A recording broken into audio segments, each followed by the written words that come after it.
d'une demande de scrutin public qui est annoncée dans l'enceinte de l'Assemblée nationale. Madame Obono, vous avez la parole. Merci, Monsieur le Président.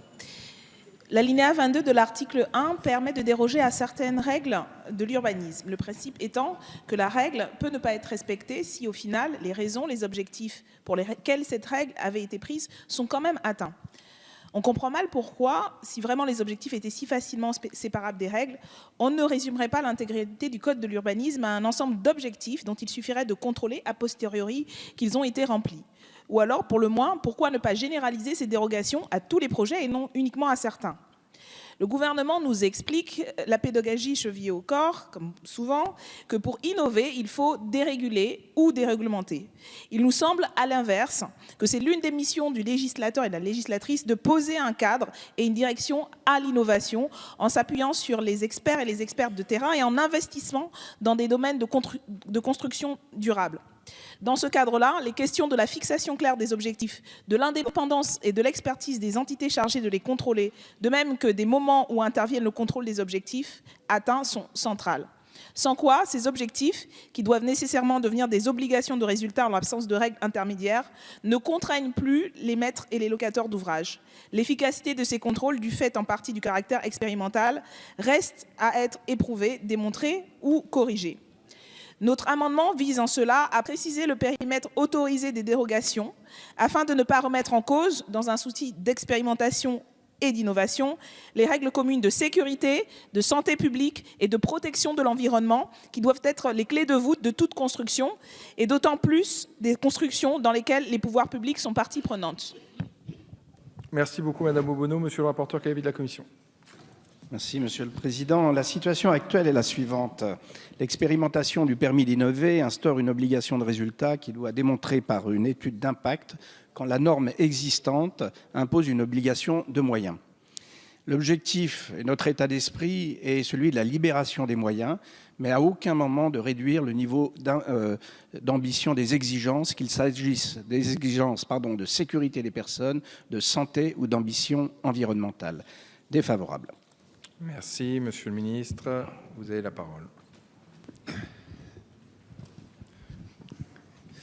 Oui, Monsieur le Président, Mesdames, Messieurs les députés, c'est un avis défavorable. Mais ce que je tiens à vous dire, Madame la députée, c'est que là, vous exprimez vraiment une méfiance systématique par rapport aux élus locaux. Parce qu'à force de considérer justement qu'il faut encadrer les élus locaux, mais faites-leur un minimum confiance. Je pense que c'est assez indispensable. Parce que la difficulté aujourd'hui, c'est justement l'accumulation de ces réglementations qui ne permettent pas aux élus locaux d'avancer normalement, dans de bonnes conditions, dans l'intérêt de leurs concitoyens. Merci beaucoup. Madame Obono, vous souhaitez réagir à la position du gouvernement ? Oui, et faire preuve peut-être à mon tour de pédagogie.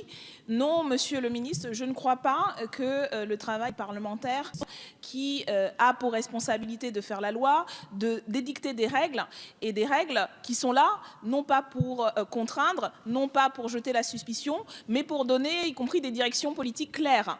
Donc, il ne s'agit pas d'être méfiante et de ne pas faire confiance aux élus locaux. Je pourrais vous retourner le même argument, on l'a vu dans les débats précédents. Je pense qu'une bonne partie de ce que vous faites dans ce projet de loi, c'est justement dessaisir les élus de terrain au plus près des habitants de leur pouvoir et d'un certain nombre de prérogatives. Donc c'est plutôt de votre côté qu'on retrouve cette volonté de concentrer les pouvoirs au niveau de l'exécutif et de concentrer les pouvoirs du coup et de dessaisir les élus locaux. Mais il nous semble que sur un certain nombre de questions, et je suis sûre que grand nombre d'élus locaux, grand nombre de maires seront d'accord là-dessus, il est important d'encadrer et de considérer qu'un certain nombre de règles favorables aux questions environnementales ne peuvent connaître des dérogations parce que c'est un objectif politique qui devrait être partagé par tous, que pour la santé, pour la sécurité et pour l'environnement,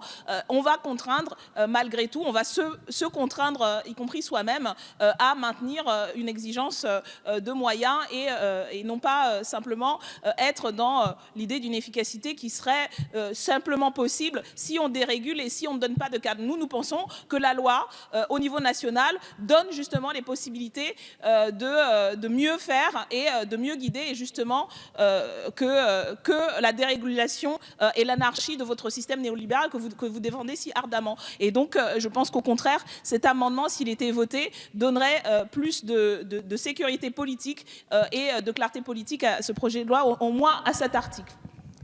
Merci beaucoup, Monsieur Lagarde. Vous avez la parole. Pédagogie pour pédagogie, je veux soutenir le texte du gouvernement. Je vois encore en ce moment qu'on oblige les collectivités à faire des études environnementales pour préserver, entre guillemets, l'environnement, et je suis défenseur, évidemment, de ce genre de mesures, sauf qu'il faut éviter qu'elles confinent à l'absurde. Quand dans une opération de renouvellement urbain, vous avez absolument tout de bétonné, on vous oblige à faire 1 an d'études, parce qu'il faut passer les 4 saisons, pour voir quel est le biotope de la cité. Je pense qu'on est dans l'excès et qu'on peut avoir une dérogation.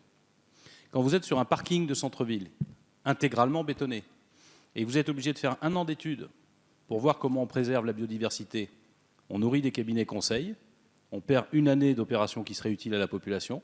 Donc il y a des fois, il faut pouvoir avoir des dérogations. Merci beaucoup, Monsieur Lagarde. Je vais donc mettre aux voix cet amendement 2174. Chacun regagne sa place. Le scrutin est ouvert.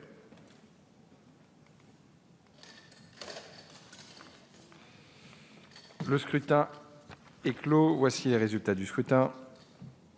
Votant 59, exprimé 58, la majorité est à 30 pour, 13 contre 45. Il n'est pas adopté. Nous passons